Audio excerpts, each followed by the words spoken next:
I get kind of messy when baking. I mean, for me, I feel like that's kind of the point, but.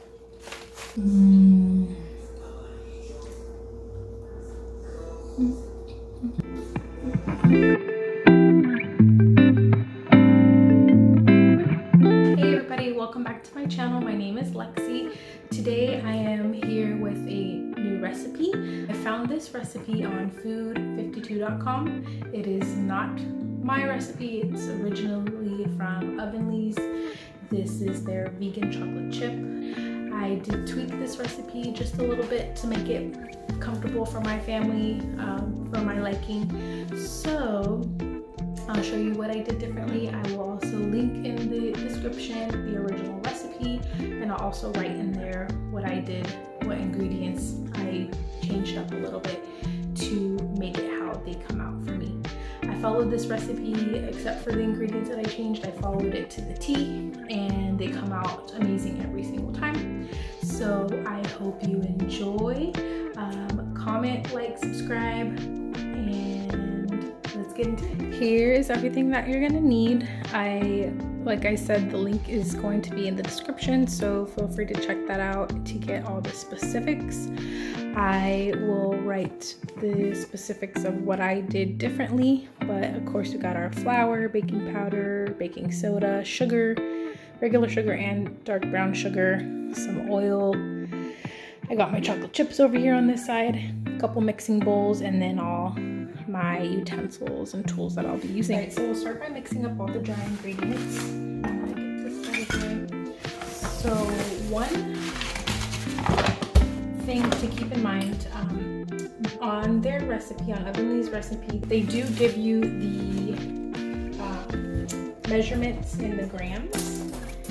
So grams versus the cups, I found come out to be differently. So I did a little experiment.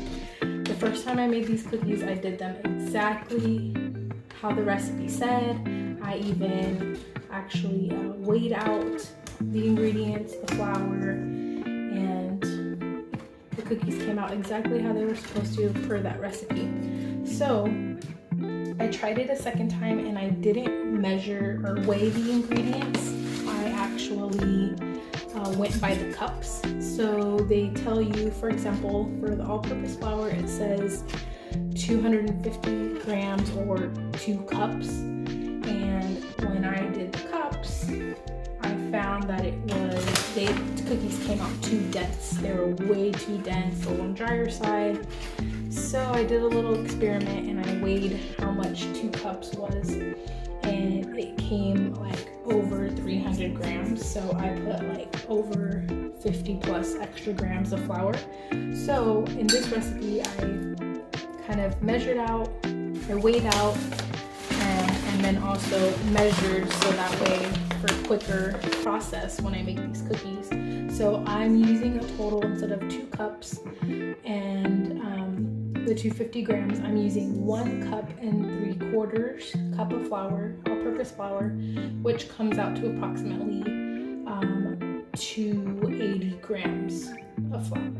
So, and I'm also going to be doubling up this recipe as well. Right? And we're gonna do the baking powder, which is 1 teaspoon. And since I'm doubling it up, I'll go ahead and put 2. Our baking soda, we're going to need 3/4 teaspoons. So instead of like doing the math when doubling a recipe, I just weigh it or measure it how I would for one recipe and then just do it one more time. Just make sure not to forget how much you're putting in there.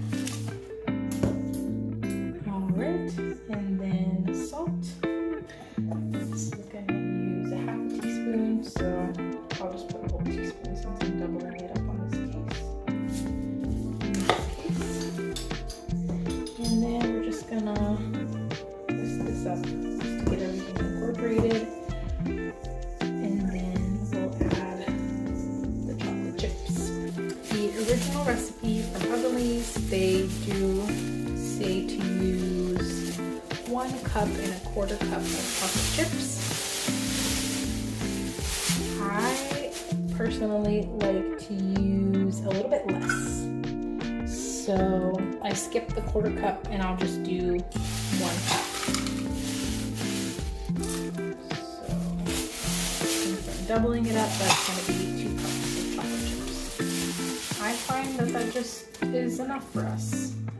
When I put 1 1/4 the first time, it just felt like way too much chocolate chips in the cookies than what I liked. If you like more chocolate chips, then go for it. Do the full amount. You could even do what I did and opted for less chocolate chips and then put in some walnuts. I've been wanting to do that, but every time I go to the store, I keep forgetting to grab. So we're gonna just coat those. So that's all good to go. I'm gonna set this aside and then we'll get our wet ingredients put together. So for the wet ingredients, we're gonna do our sugar, oil, and water. All right, so for the sugar, it's gonna require 1/2 cup of regular sugar and 1/2 cup of dark brown sugar. So I'm gonna do 1 cup in total of each. I've weighed the sugar. It comes out pretty much the same. It might be just a little bit extra sugar, which is fine by me, but if you want to follow the recipe spot on, measure, weigh all of your ingredients because you will get it on point that way. So I'm gonna pack our brown sugar here.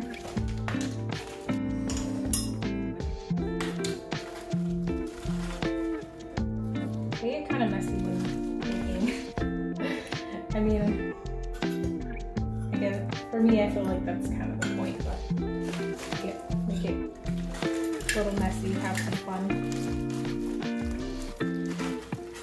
But cleaning up as you go is always key.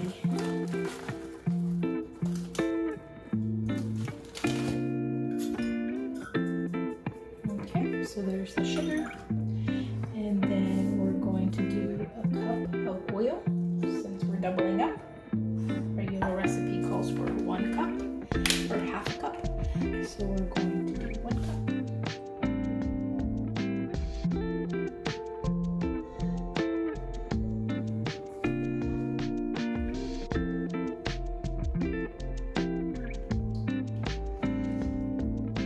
Recipe calls for 1 cup and a tablespoon. Sorry, I keep saying cup, but I mean 1/2 cup and a tablespoon.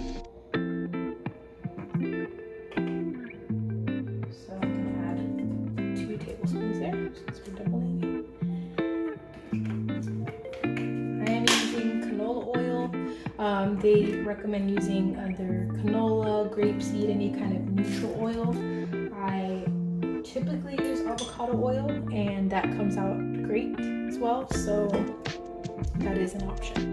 So then we're gonna add the water. They require a 1/4 cup and 1 tablespoon. So I'm gonna do 1/2 cup and 2 tablespoons.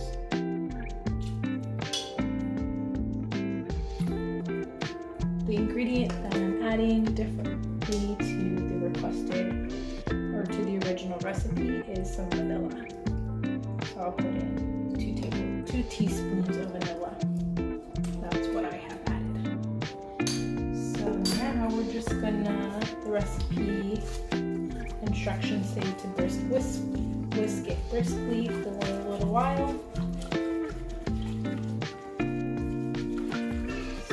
Okay, learn from my mistakes. I skipped a step. You wanna take out all the clumps in the sugar before you add in your actual liquid. I forgot to do that, so I had clumps in there.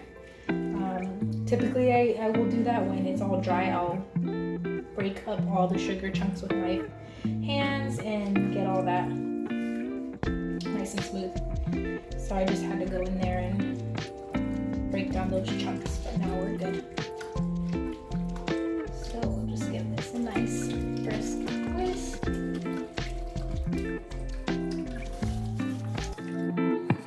So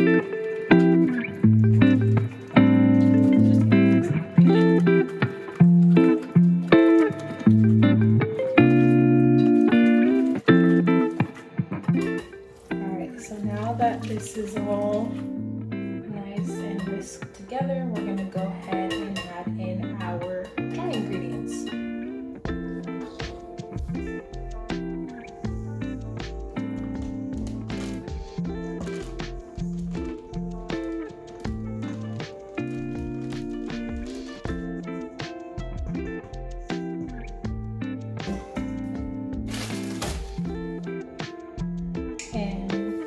You want to make sure to not over mix this, just until everything is nice and incorporated. Make sure you scrape down the bottom of your bowl too to get everything all combined.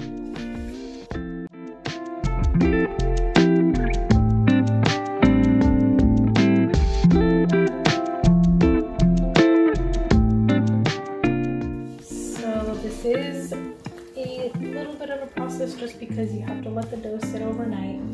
Ovenly, their secret to their recipe is allowing the dough to sit overnight, which gives it a chance to rehydrate the flour, and then this will really incorporate everything very well. So if you make the recipe just exactly how they do it on their website, you will notice that the dough will look a little bit more moist. That's totally normal.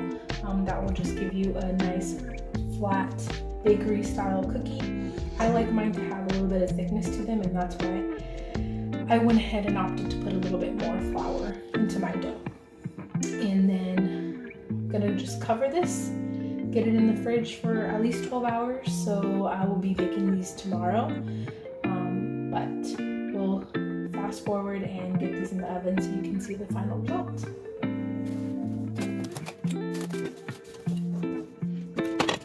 Alright guys, we're back. We're giving the dough a chance to set in the fridge overnight. So the flour is all rehydrated.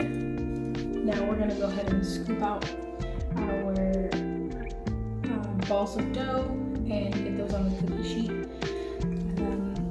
The recipe does say to line your cookie sheet with parchment paper and then stick the dough back into, or put it into the freezer for about 10 minutes. That way the cookies keep their shape.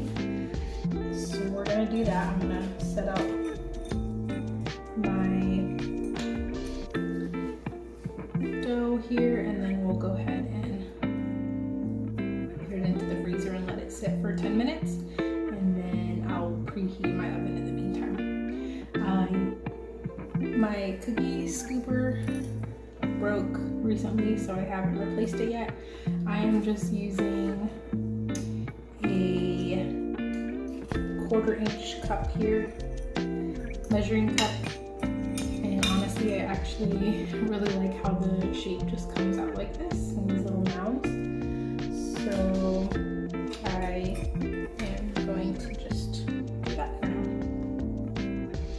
So I just pack in my dough here.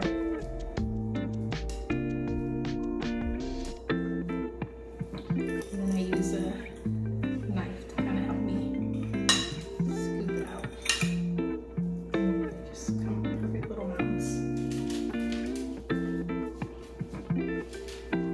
Kind of reminds me of like the shape of frozen cookie dough when you purchase them already pre-made, and then you can put them into the oven.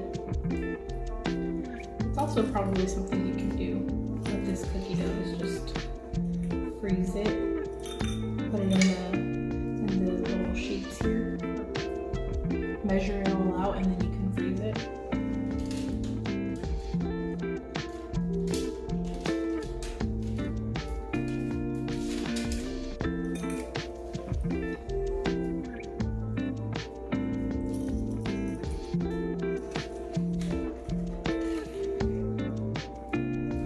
So I'll go ahead and measure all these out, get this in the freezer, and I'll be back.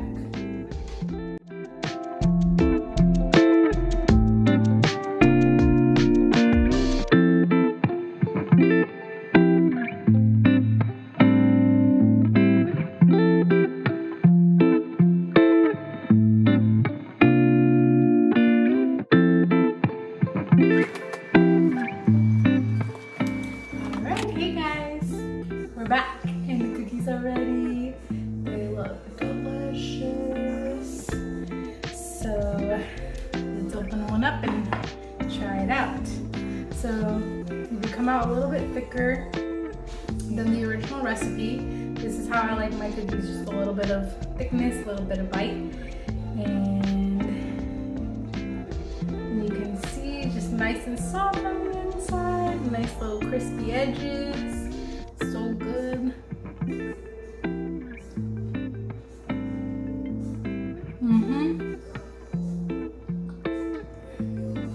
It's got that perfect crunch, but nice and soft and doughy on the inside. So good. So you already know, leaving the link in the description. Try it out, check out the recipe. You gotta make these, seriously. They're dairy free, so no egg, no butter, and they're absolutely delicious. Like, you can't even tell the difference. I'm not vegan.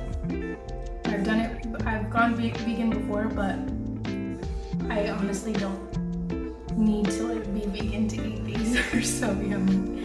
Alright guys, well I hope you enjoyed. Thank you so much. Just lost some cookie. But thanks for stopping by. Like, comment if you have any questions. Please subscribe. Like I said before, I am new to YouTube, so subscribe if you would like to see more videos like this. And thank you so much. Bye.